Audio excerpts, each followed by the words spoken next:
ਅਸੀਂ ਇਹ ਕਹਾਵਤ ਬੜੀ ਸੁਣਦੇ ਆਏ ਹਾਂ ਕਿ ਇੱਕ ਪੀੜ੍ਹੀ ਜਿਹੜੀ ਹੈ ਉਹ ਬੂਟੇ ਔਰ ਦਰਖਤ ਲਾਵੇ ਤੇ ਅਗਲੀ ਪੀੜ੍ਹੀ ਜਿਹੜੀ ਹੈ ਉਹ ਜਾ ਕੇ ਉਹਦੀ ਛਾਵੇਂ ਬਹਿੰਦੀ ਜਾਂ ਉਹਦਾ ਫਲ ਖਾਂਦੀ। ਤੇ ਇਸ ਲਿਹਾਜ਼ ਨਾਲ ਮੇਰੇ ਖਿਆਲ ਅਸੀਂ ਖੁਸ਼ਕਿਸਮਤ ਹਾਂ ਕਿ ਆਪਣੇ ਹੱਥੀਂ ਕਈ ਬੂਟੇ ਲਾਏ ਤੇ ਅੱਜ ਉਹਨਾਂ ਦੀ ਛਾਵੇਂ ਵੀ ਬਹਿਣ ਡਏ ਹਾਂ।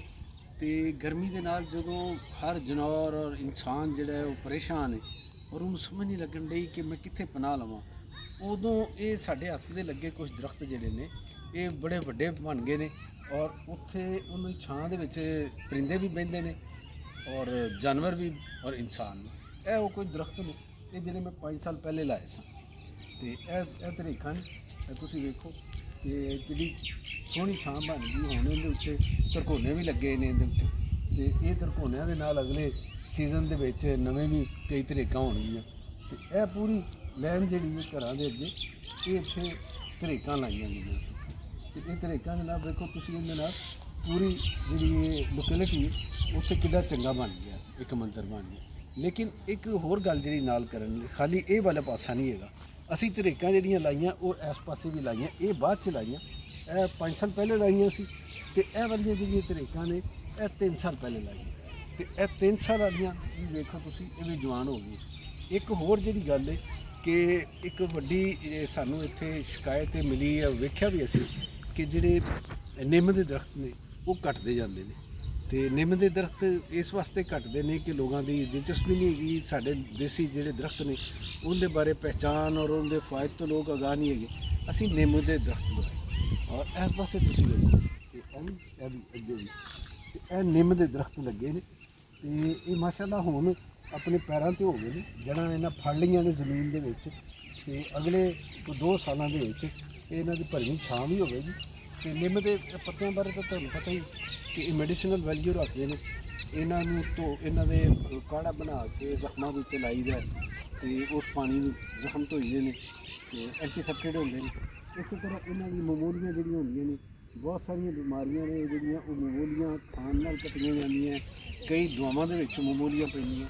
ਇਹਦੀ ਜਿਹੜੀ ਛਿੱਲ ਹੈਗੀ ਇਹ ਵਾਲੀ ਤਣੇ ਦੀ ਇਹ ਕਈ ਜਗ੍ਹਾ 'ਤੇ ਇਸਤੇਮਾਲ ਹੁੰਦੀ, ਇਹਦੀਆਂ ਜੜ੍ਹਾਂ ਇਸਤੇਮਾਲ ਹੁੰਦੀਆਂ। ਤੇ ਹਕੀਮ ਤਾਂ ਇਹ ਵੀ ਕਹਿੰਦੇ ਨੇ ਕਿ ਕਈ ਐਸੀਆਂ ਬਿਮਾਰੀਆਂ ਨੇ ਕਿ ਜੇ ਨਿੰਮ ਦੀ ਛਾਂ ਦੇ ਥੱਲੇ ਉਹ ਮਰੀਜ਼ ਬਵੇ ਨਾ ਤੇ ਉਹ ਉਹਦੇ ਮਰਜ਼ ਠੀਕ ਹੋ ਜਾਂਦੇ। ਇਹ ਦਰਖਤ ਲਗਾਉਣ ਦੇ ਹਵਾਲੇ ਨਾਲ ਇਸ ਵਾਸਤੇ ਗੱਲ ਕਰਨ ਕਿ ਇਸ ਟਾਈਮ ਤੁਸੀਂ ਵੇਖ ਰਹੇ ਹੋਗੇ ਸੂਰਜ ਨਿਕਲਿਆ ਤੇ ਗਰਮੀ ਵੀ ਥੋੜ੍ਹੀ ਤਪਸ਼ ਘਟੀ ਹੈ ਤੇ ਮੈਂ ਕਿਹਾ ਅੱਜ ਵੀਡੀਓ ਜਿਹੜੀ ਉਹ ਇਸ ਵਾਸਤੇ ਬਣਾਵਾਂਗੇ। ਅਸੀਂ ਸਾਰੇ ਸ਼ਿਕਾਇਤ ਕਰਨ ਡਏ ਹਾਂ ਕਿ ਬੜੀ ਤਪਸ਼ ਹੈਗੀ। ਫਿਰ ਮੈਂ ਬਾਰ-ਬਾਰ ਮਾਹੌਲੀਆਤ ਦੇ ਉੱਤੇ ਵੀਡੀਓ ਬਹੁਤ ਸਾਰੀਆਂ ਕੀਤੀਆਂ ਔਰ ਇਹ ਵੀ ਮੈਂ ਤਰਗੀਬ ਦਿੰਦਾ ਆਪਣੇ ਦੋਸਤਾਂ ਨੂੰ ਵਕਤਨ ਕਿ ਲਿਖਣ ਦੀ ਸ਼ਕਲ ਦੇ ਵਿੱਚ ਵੀ ਵਲੌਗਸ ਦੀ ਸ਼ਕਲ ਦੇ ਵਿੱਚ ਵੀ ਕਿ ਉਹ ਦਰਖਤ ਲਗਾਉਣ। ਪਰ ਲੋਕ ਸ਼ਾਇਦ ਇਹ ਸਮਝਦੇ ਹੋਣਗੇ ਕਿ ਇਹ ਬੰਦਾ ਕਹੀ ਜਾ ਰਿਹਾ ਇਹ ਆਪ ਕੀ ਕਰਦਾ ਤੇ ਇਹ ਉਹ ਕੰਮ ਜਿਹੜਾ ਮੈਂ ਆਪ ਕੀਤਾ ਹੋਇਆ ਤੇ ਇੱਥੋਂ ਪਤਾ ਲੱਗਦਾ ਇਹ ਅੱਜ ਦਾ ਵੀ ਨਹੀਂ ਮੈਂ ਕੀਤਾ। ਤੇ ਇੱਕ ਹੋਰ ਗੱਲ ਜਿਹੜੀ ਉਹ ਇਹ ਵੀ ਕਿ ਟੈਂਪਰੇਚਰ ਨੂੰ ਘੱਟ ਕਰਨ ਵਾਸਤੇ ਸਾਨੂੰ ਕਿਹੋ ਜਿਹੇ ਪੌਦੇ ਚਾਹੀਦੇ ਨੇ।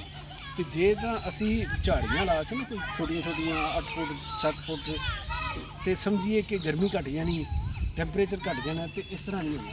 ਟੈਂਪਰੇਚਰ ਘਟਣ ਵਾਸਤੇ ਸਾਨੂੰ ਚਾਹੀਦਾ ਹੈ ਐਸੇ ਦਰਖਤ ਲਗਾਈਏ ਜਿਹੜੇ 50 ਫੁੱਟ ਤੋਂ ਉੱਤੇ ਹਾਈਟ ਦੇ ਚਲੇ ਜਾਣ। ਇਹਦੇ ਵਿੱਚ ਬੋਰਡ ਜਿਹੜਾ ਉਹ ਸਾਡੇ ਫਾਇਦੇਮੰਦ ਅਰਜੁਨ ਹੋ ਸਕਦਾ, ਸਾਡੇ ਫਾਇਦੇ ਪਿੱਪਲ ਹੋ ਸਕਦਾ, ਇਹ ਪੁਰਾਣੇ ਸਾਡੇ ਟਾਹਲੀਆਂ ਹੋ ਸਕਦੀਆਂ ਨੇ, ਕਿੱਕਰ ਹੋ ਸਕਦੇ ਨੇ। ਇਹ ਵਾਲੇ ਦਰਖਤ ਜਿਹੜੇ ਨੇ ਜ਼ਰੂਰੀ। ਤੇ ਇਹ ਵੇਖੋ ਇਹ ਜਨਾਬ ਬੋਰਡ ਦੇ ਵੀ ਦਰਖਤ ਲਗਾਏ ਨਾਲ ਪਰਲੇ ਪਾਸੇ ਸੁੱਕ ਚੈਨ ਲਾਇਆ ਤੇ ਇਹਦੇ ਨਾਲ ਇੱਕ ਤਾਂ ਇਹਦੇ ਵਿੱਚ ਠੰਡ ਹੋਏਗੀ ਤੇ ਦੂਸਰਾ ਇਹ ਵੀ ਕਿ ਇੱਥੇ ਇਹਦੇ ਉੱਤੇ ਪਰਿੰਦੇ ਘੋਂਸਲੇ ਵੀ ਬਣਾਉਣਗੇ ਔਰ ਇਹਨਾਂ ਜਗ੍ਹਾ ਦੇ ਉੱਤੇ ਲੋਕ ਵੀ ਆ ਕੇ ਬਹਿਣਗੇ। ਔਰ ਸਭ ਤੋਂ ਵੱਡੀ ਗੱਲ ਇਹ ਵੀ ਕਿ ਇਹ ਸਾਡੇ ਆਪਣੇ ਮਾਹੌਲ ਦੇ ਸਾਡੇ ਕਲਾਈਮੇਟ ਦੇ ਦਰਖਤ ਨੇ ਤੇ ਇਹ ਕਲਾਈਮੇਟ ਨੂੰ ਮਹਿਫੂਜ਼ ਰੱਖਣ ਦਾ ਵੀ ਇੱਕ ਜ਼ਰੀਆ ਹੈ।